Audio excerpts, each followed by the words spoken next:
പ്രതിഷേധം കനത്തിട്ടും കടുംപിടുത്തം തുടർന്ന് Kannur Anjarakandy college management വിദ്യാർത്ഥികളുമായി കൂടിക്കാഴ്ചയ്ക്ക് തയ്യാറായില്ല. ഡോക്ടർ റാമിനെ പുറത്താക്കണമെന്നടക്കമുള്ള ആവശ്യങ്ങളും അവഗണിച്ചു. നിതിൻ രാജിന്റെ മരണത്തിൽ നിർണായക തെളിവ് പോലീസിന്. പ്രിൻസിപ്പലിന്റെ മുറിയിൽ നിന്ന് കരഞ്ഞുകൊണ്ടിറങ്ങുന്നത് ദൃശ്യങ്ങളിൽ.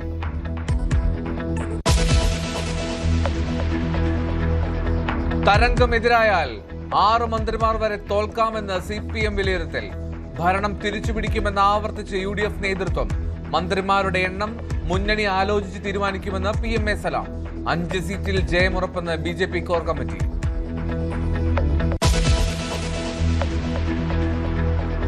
ബീഹാറിൽ നിതീഷ് കുമാർ യുഗം അവസാനിച്ചു. മുഖ്യമന്ത്രി സ്ഥാനം രാജിവെച്ചു. സംസ്ഥാനത്തെ ഇനി സാമ്രാജ് ചൗധരി നയിക്കും. സത്യപ്രതിജ്ഞ നാളെ. ചടങ്ങിൽ പ്രധാനമന്ത്രി പങ്കെടുക്കും.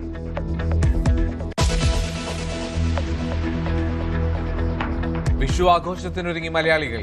വിപണികൾ സജീവം. ഗുരുവായൂരിൽ കണി ദർശനം പുലർച്ചെ 3 മണി മുതൽ.